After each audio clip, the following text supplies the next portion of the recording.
Welcome to Unicorn study point 2.0 में आप सभी लोग का स्वागत है। फ्रेंड, आज की जो हमारी क्लास होगी जियोग्राफी की होगी, यानी कि हमने 2-3 क्लास से पीछे की रिकवर कर ली है। अब बात करेंगे, हम आ जाते हैं यानी कि यहाँ से देखें हम लोग उत्तर की जो भी पर्वतीय क्षेत्र है उसके बारे में बात कर ली और पूर्वांचल की पहाड़ियों के बारे में भी चर्चा कर ली और जो भी यहाँ से यहाँ तक दर्रे थे उसके बारे में भी चर्चा कर ली। आज की जो क्लास होगी हमारी प्रायद्वीपीय उच्च भूमियों की, यानी कि उत्तर भारत की छोड़कर जो ये वाला क्षेत्र है यहाँ से यहाँ तक, यानी कि मैप के जरिए हम एक एक पहाड़ी पर्वतों को देखेंगे, एक एक दर्रे को देखेंगे दक्षिण भारत के, यानी जो दक्षिण भारत वाला क्षेत्र है इसे ही क्या बोला जाता है, प्रायद्वीपीय उच्च भूमियाँ बोला जाता है। और यहाँ पर कुछ पठार पाए जाते हैं, कुछ मैदान पाए जाते हैं जो तटीय क्षेत्रों में पाए जाते हैं, उनके बारे में भी चर्चा करेंगे। ठीक है, तो आइए देखते हैं। तो प्रायद्वीपीय उच्च भूमियों की बात करेंगे तो सबसे पहले यहाँ पर आ जाता है 2 प्रकार की भूमियाँ। जैसे यहाँ पर हम लोग जान चुके कि यहाँ पर कौन सी पर्वत श्रेणी है, बात करेंगे ये हमारी हो जाएगी इधर की, यहाँ पर अरावली पर्वत श्रेणी, ये कौन सी हो जाए फ्रेंड, अरावली। उसके बाद बात करेंगे इसके नीचे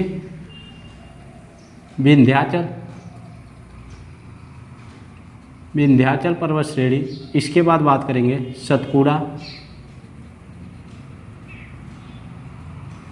सतपुड़ा। इसके नीचे बात करेंगे अजंता। ठीक है, इनके बारे में बाद में चर्चा करेंगे क्योंकि ये क्या होती है, भारत के आंतरिक पहाड़ियों के अंतर्गत आती है। यानी कि यहाँ पर क्या होती है, इसे उत्तर भारत की पहाड़ियाँ बोला जाता है, इसे दक्षिण भारत की पहाड़ियाँ बोला जाता है, जबकि बीच वाले को आंतरिक पहाड़ियों के नाम से जाना जाता है। इसकी बात चर्चा बाद में करेंगे। उसके पहले हम देख लेते हैं इधर पूरब की कुछ पहाड़ियाँ और पश्चिम की कुछ पहाड़ियों के बारे में। यानी कि देखेंगे पूरब की या पश्चिम की, तो यहाँ उड़ीसा के महेंद्रगिरी से लेकर यानी ये सब क्या है, ये हमारी हो जाएंगी पर्वत श्रृंखलाएँ। पूर्वी घाट किस नाम से जाना जाएगा, पूर्वी घाट। इसे किस नाम से जाना जाएगा फ्रेंड, पूर्वी घाट। ये हो जाएगा पूर्वी घाट। इधर हो जाएगा हमारा यहाँ, यानी कि यहाँ से लेकर पूरा यहाँ तक ये हमारा कौन सा पर्वत श्रृंखला हो जाएगी, ये हो जाएगी पश्चिमी घाट। क्या हो जाएगा फ्रेंड, ये हो जाएगा हमारा पश्चिमी घाट। पूरब की तरफ पूर्वी घाट होता है, पश्चिम की तरफ पश्चिमी घाट होता है। यानी कि नर्मदा नदी लेकर देखेंगे, नर्मदा नदी के मुहाने से लेकर लगभग यहाँ से लेकर पूरा नीलगिरी पर्वत, यहाँ पर कौन सी पर्वत है, यहाँ पर देखेंगे नीलगिरी पर्वत, यहाँ पर नीलगिरी पर्वत है,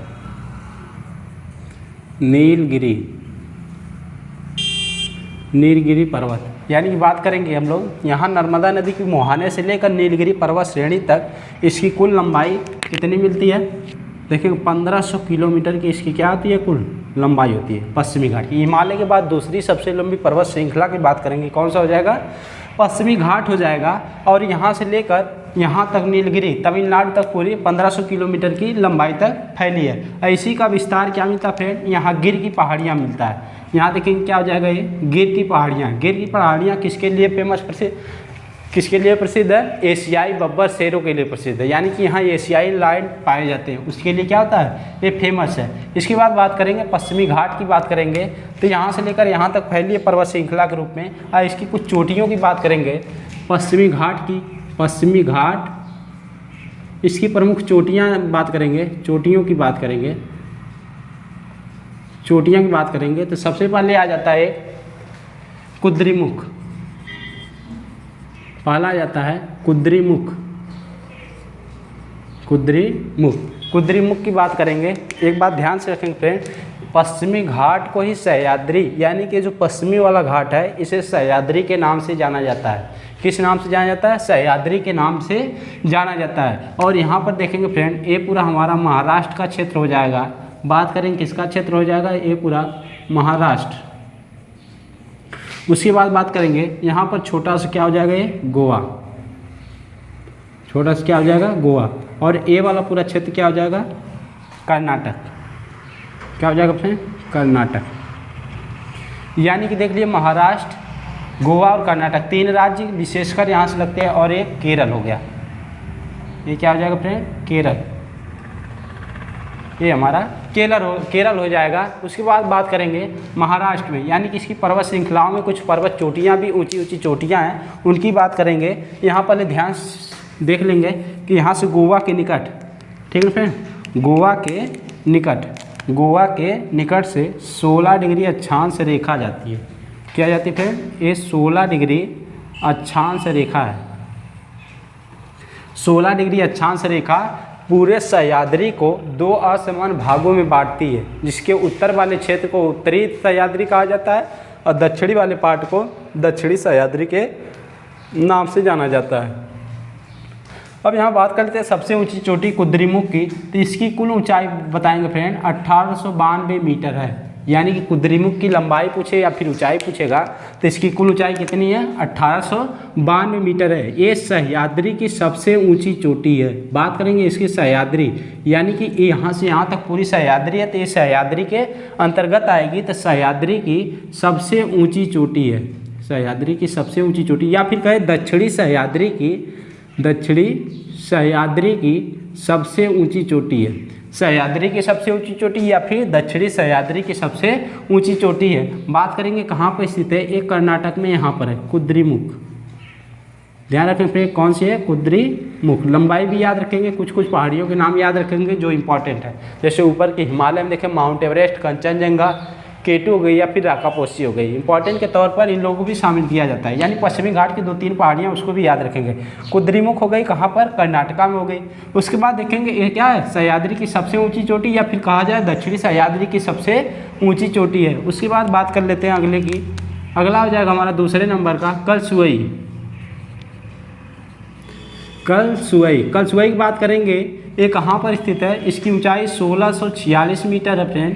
कितनी है? 1646 मीटर है। अब इसके बाद बात करेंगे कलसुई कहाँ पर स्थित है? तो ये महाराष्ट्र में स्थित है। कहाँ पर स्थित है? महाराष्ट्र में।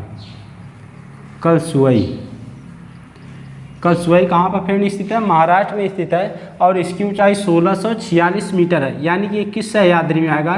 ये उत्तरी सह्याद्री में आएगा, उत्तरी सह्याद्री में। यानी कि उत्तरी सह्याद्री की सबसे ऊंची चोटी क्या हो जाएगी? कलसुई हो जाएगी 1646 मीटर, या फिर सह्याद्री की कहा जाए, या फिर सह्याद्री की दूसरी ऊंची चोटी है। सह्याद्री की सेकंड ऊंची चोटी है।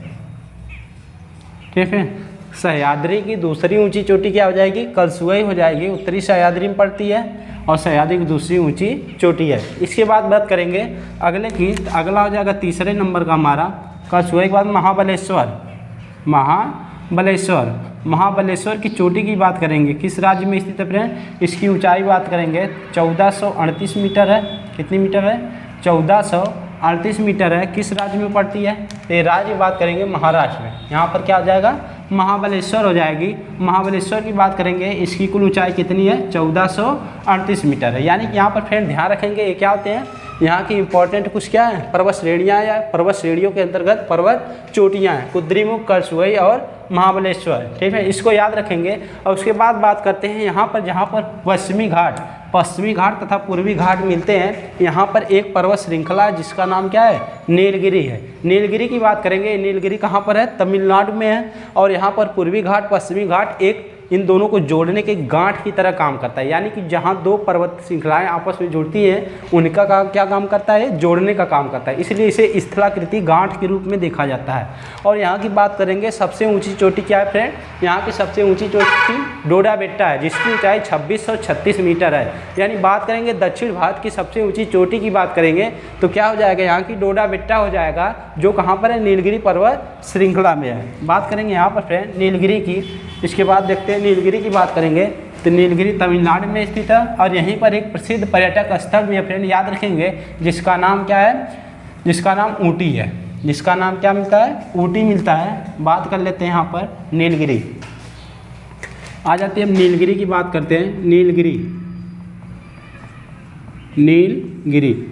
पर्वत श्रेणी की बात करेंगे, तमिलनाडु में है। ये क्या करता है? एक प्रकार से स्थलाकृति गांठ का काम करता है। स्थलाकृति गांठ का काम करता है। और क्या होता है?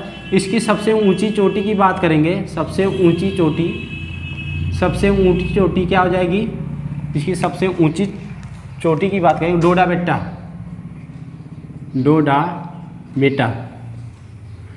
बेटा है। यानी कि इसकी कुल ऊंचाई कितनी है? 2636 मीटर। याद रखें फिर कितनी ऊंचाई है। यहाँ पर एक पर्वत है जिसका नाम डोडा बेट्टा है, 2636 मीटर है और यह दक्षिण भारत की दूसरी सबसे ऊंची चोटी है। दूसरी सबसे ऊंची क्या है, चोटी है। और बात करेंगे यहाँ पर एक प्रसिद्ध पर्यटक स्थल पाया जाता है। पर्यटक स्थल की बात कर लेंगे। प्रसिद्ध पर्यटक स्थल पाया जाता है जिसका नाम बहुत चर्चे में आता है, क्या है, उदगमंडलम। उदगमंडलम की बात करेंगे, इसी का प्रसिद्ध नाम क्या है, ऊटी। ठीक है फ्रेंड, इसका ही प्रसिद्ध नाम क्या है, ऊटी है। ठीक है ना। अगली पर्वत श्रृंखला की बात करेंगे, इसी के नीचे फ्रेंड, इसी के नीचे क्या आ जाएगा आपका, अन्नामलाई। क्या हो जाएगा, अन्नामलाई की पर्वत श्रेणियाँ। अन्नामलाई की पर्वत श्रेणियों की बात करेंगे, दूसरा आपका हो जाएगा अन्नामलाई।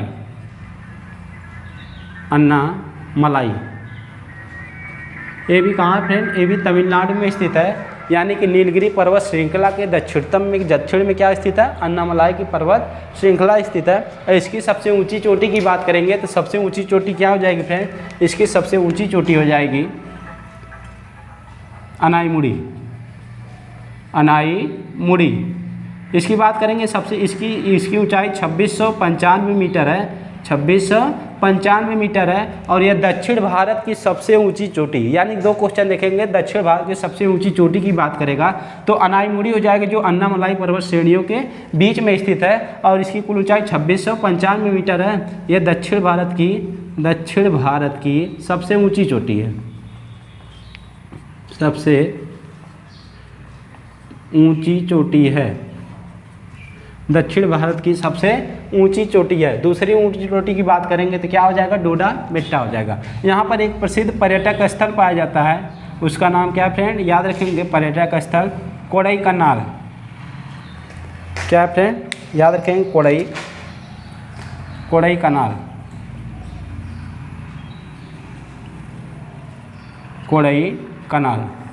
ठीक है फ्रेंड। यहाँ पर बात कर लेते हैं अन्नामलाई के दक्षिण में जाएंगे तो यहीं पर क्या स्थित है फ्रेंड, पालनी की पहाड़ियाँ। कौन सी पहाड़ी है फ्रेंड, पालनी की पहाड़ियाँ। यानी कि अन्नामलाई के दक्षिण में जाएंगे तो उसके बाद बात कर लेते हैं कौन सी पहाड़ी आएगी फ्रेंड, पालनी की पहाड़ियाँ। फिर इसको याद रखेंगे, इसकी कोई ऊंची चोटी याद करने की जरूरत नहीं। यहाँ पर दक्षिण भारत में दो ऊंची चोटियों की बात करेंगे, वही याद रखेंगे, क्योंकि सब याद करना जरूरी नहीं है। जो मोस्ट इंपॉर्टेंट है एग्जाम के पॉइंट ऑफ व्यू से जो भी इंपॉर्टेंट है बस उसकी चर्चा हम लोग करेंगे। यानी कि यहाँ देखें पालनी की पहाड़ियाँ, यानी कि नीलगिरी के बाद क्या, अन्नामलाई के बाद पालनी हो गया, फिर पालम की पहाड़ियाँ। उसके बाद बात करेंगे यहाँ पर नीचे उसके है कार्डमम की पहाड़ियाँ। इसके बाद आता है कार्डमम की पहाड़ियाँ, या फिर इसी को बोलते हैं इलायची की पहाड़ियाँ बोला जाता है। और इसी के दक्षिण में जाएंगे तो क्या हो जाएगा फ्रेंड, नागर कोयल की पहाड़ियाँ। ठीक है। यानी कि यहाँ पर देखिए नीलगिरी के बाद अन्नामलाई के बाद पालनी के बाद क्या हो जाएगा फ्रेंड, पालनी के बाद हो जाएगा कार्डमम या फिर इलायची, उसके बाद नागरकोइल की पहाड़ियाँ हो जाएगा। यानी कन्याकुमारी वाले भाग में देखेंगे क्या हो जाएगा हमारा, इलायची की या फिर नागरकोइल की पहाड़ियाँ हो जाएगा। ठीक ना फ्रेंड। इसके बाद आगे चर्चा करते हैं, यहाँ पर क्या होते हैं, कुछ प्रमुख पर्वतीय दर्रे पाए जाते हैं। जैसे उत्तर भारत में हम देख हिमालय को काट कर कुछ दर्रे बनाए गए हैं, वैसे यहाँ पर भी इसको काट कर कुछ क्या बनाए गए हैं, दर्रे बनाए गए हैं। और इन दर्रों के बीच कुछ रेलवे लाइन है जो एग्जाम के पॉइंट ऑफ व्यू से मोस्ट इंपॉर्टेंट है, तो उसको एक बार में देख लेते हैं। इसके बाद फिर पूर्वी घाट की कुछ पहाड़ियाँ देख लेंगे, बस उसके नाम और किस राज्य में स्थित है उसके बारे में चर्चा कर लेते हैं। ठीक है। दक्षिण भारत की कुछ पर्वत देख लिए, अब यहीं पर बात करेंगे पर्वतों को काट कर क्या बनाए गए हैं, दर्रे बनाए गए हैं, उनके बारे में चर्चा करेंगे। यहाँ पर देखेंगे 4 दर्रे हैं प्रमुख रूप से, उनके बारे में बात करेंगे। सबसे पहला दर्रे की बात करेंगे, सबसे पहला दर्रा हो जाएगा थाल घाट दर्रा। अब इसकी बात कर लेते हैं तो ये कहाँ पर स्थित है, तो इसकी बात करेंगे महाराष्ट्र में स्थित है। कहाँ पर स्थित है, इसकी बात करेंगे, ये कहाँ पर है, महाराष्ट्र में है। उसके बाद बात करेंगे इसकी मुख्य विशेषता क्या है कि ये 2 स्थलों को जोड़ता है। किसको जोड़ता है, तो ये जोड़ता है मुंबई को किसको जोड़ता है फ्रेंड? मुंबई को नासिक से। मुंबई को किससे जोड़ता है? मुंबई को नासिक से जोड़ता है। ठीक बात कर लेते हैं थालघाट दर्रे की। मैप में बात करेंगे तो कहाँ पर स्थित है? ये हो जाएगा हमारा मुंबई। ये क्या हो जाएगा फ्रेंड? मुंबई हो जाएगा। और उसके बाद बात करेंगे यहाँ पर क्या है? नासिक है। क्या है? नासिक। ठीक है फ्रेंड। और यहाँ पर हमारा क्या है? कोलकाता है। कोलकाता। अब बात करेंगे इसकी एक मुख्य विशेषता यह भी है कि किसको, रेलवे लाइन की बात करेंगे, किस किस को जोड़ता है? तो रेलवे लाइन इसमें बनाई गई है तो इसमें जोड़ता है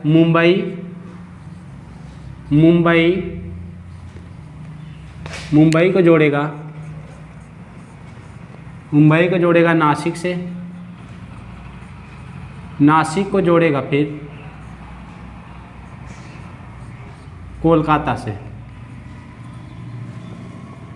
तो फिर याद रखेंगे मुंबई को नासिक से जोड़ता है, दो शहरों को जोड़ता है, तथा मुंबई, नासिक और कोलकाता रेलवे लाइन इसी दर्रे से होकर जाता है। मुंबई को नासिक से, नासिक के बाद क्या करता है? यहाँ से रेलवे लाइन बनाई गई है। ठीक है ना फ्रेंड, याद रखेंगे। फिर अगले बात करते हैं, अगला दर्रा हमारा हो जाएगा दूसरा दर्रा थालघाट के बाद भोरघाट दर्रा। भोरघाट दर्रा इसको भी याद रखेंगे फ्रेंड। ये भी कहाँ पर है? इसकी बात करेंगे, ये भी महाराष्ट्र में स्थित है। कहाँ पर स्थित है? महाराष्ट्र में। महाराष्ट्र में स्थित है। इसकी बात करेंगे, ये दर्रा मुंबई को किससे जोड़ता है? ये दर्रा जो है ये दर्रा मुंबई को पुणे से जोड़ता है। मुंबई को पुणे से जोड़ता है। इसमें भी क्या बनाई गई फिर? रेलवे लाइन बनाई गई है। बात करेंगे मुंबई को, यहाँ हो गया हमारा पुणे। क्या हो जाएगा फ्रेंड?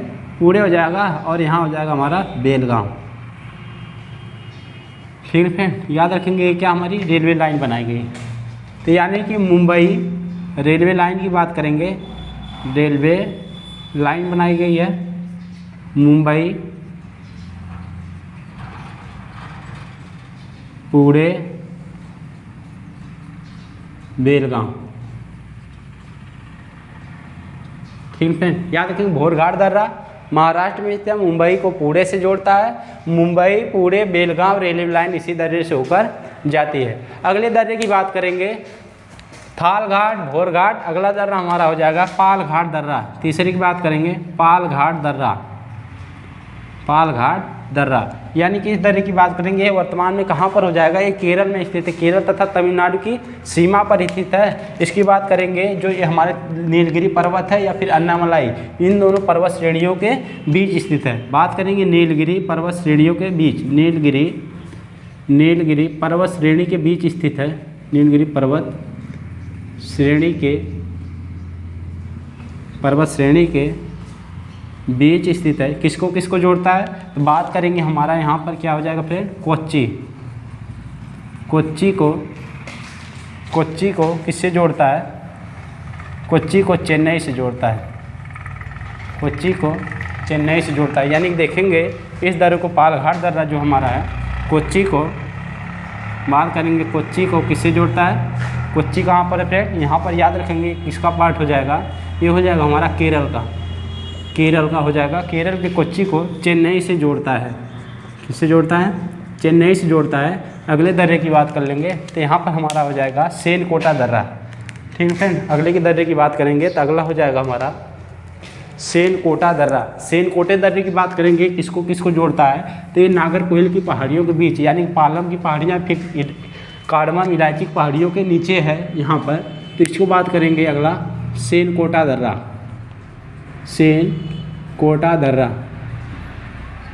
सेनकोटा दर्रे की बात करेंगे तो ये कहाँ पर हो जाएगा? ये किसको किसको जोड़ता है?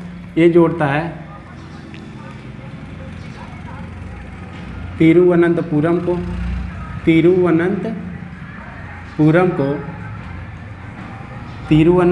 को मदुरई से जोड़ता है। यानी देखेंगे किसको किसको जोड़ता है? तिरुवनंतपुरम को दक्षिण भारत में, जो तमिलनाडु में है, केरल की राजधानी तिरुवनंतपुरम को, और ये हो जाएगा हमारा तमिलनाडु में, ये तमिलनाडु में, और ये हो जाएगा केरल की राजधानी। केरल की राजधानी तिरुवनंतपुरम को मदुरै से जोड़ता है। कौन सा दर्रा? सेनकोटा दर्रा। कहाँ पर स्थित है?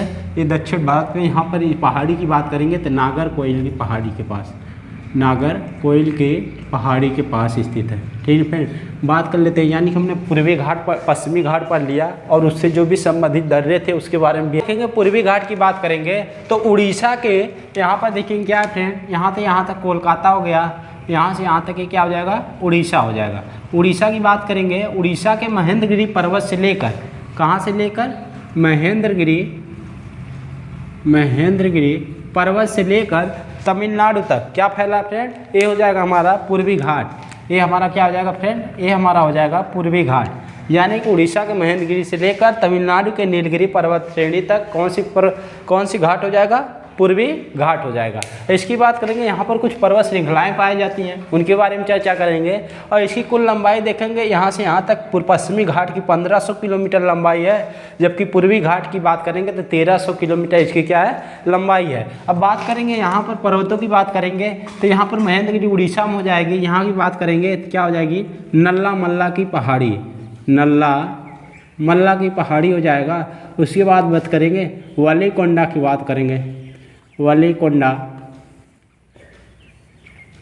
पालकोंडा, ये कहाँ पर पाए जाते हैं फ्रेंड? इनकी बात करेंगे, सब कहाँ पाए जाते हैं? आंध्र प्रदेश में पाए जाते हैं। नल्ला मल्ला, वलीकोंडा, पालकोंडा ये कहाँ पाए जाते हैं? तो इनकी बात करेंगे, ये आंध्र प्रदेश के क्षेत्र में पाए जाते हैं। तेलंगाना की बात करेंगे, तेलंगाना में एक पर्वत है जिसका नाम है क्या है फ्रेंड? एरामल्ला, एरामल्ला। बात करेंगे एरामल्ला कहाँ की पर्वत श्रृंखला है? पर्वत है, तो तेलंगाना की क्या है? ये पर्वत है। अब बात करेंगे उसके बाद यहाँ पर तमिलनाडु की बात करेंगे। यहाँ पर देखेंगे सेवाराय